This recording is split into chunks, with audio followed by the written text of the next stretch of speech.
Magandang araw mga ka-noodles!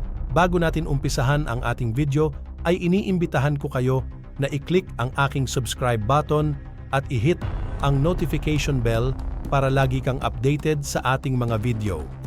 Sa kamakailang pangyayari sa kanlurang dagat ng Pilipinas, WPS, inakusahan ng pamahalaan ng Pilipinas ang isang sasakyang Coast Guard ng China, CCG, na gumamit ng water cannon sa layuning pigilan ang isang barko ng Pilipinas mula sa pagsasagawa ng misyon na pagsusuplay, ROR, sa mga militar ng Pilipinas na naka-assign sa BRP Sierra Madre sa Ayungin Shoal. Iniulat ng National Task Force for the WPS na ang sasakyang CCG 5,203 ay gumamit ng water cannon laban sa Philippine Supply Vessel na ML Kalayaan, na may layuning pilitin ang pagbabago ng direksyon, bagaman itinuring na hindi matagumpay at illegal ang hakbang na ito.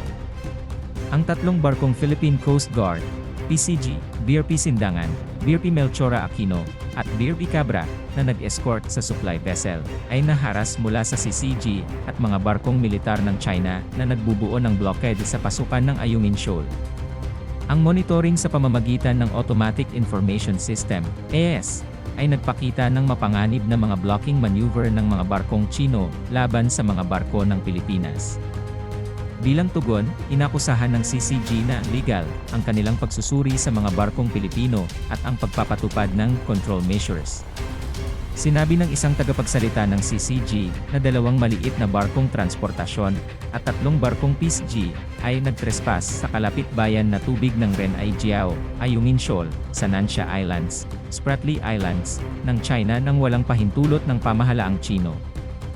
Binigyang diin ng tagapagsalita na mayroong hindi mapag-aalinlangang soberanya ang China sa Spratly Islands, kabilang ang Ayungin Shoal at ang mga nakapaligid na karagatan nito. Inakusahan ang Pilipinas na nilabag ang soberanya ng China, lumabag sa Declaration on the Conduct of Parties in the South China Sea, at nilabag ang sarili nitong mga pangako. Ang gawain ng Pilipinas ay nilalabag ang soberanya ng China, lumalabag sa Declaration on the Conduct of Parties in the South China Sea, at nilalabag ang sarili nitong pangako. Nanawagan kami sa panig ng Pilipinas na itigil agad ang kanilang paglabag, deklarasyon ng tagapagsalita ng CCG.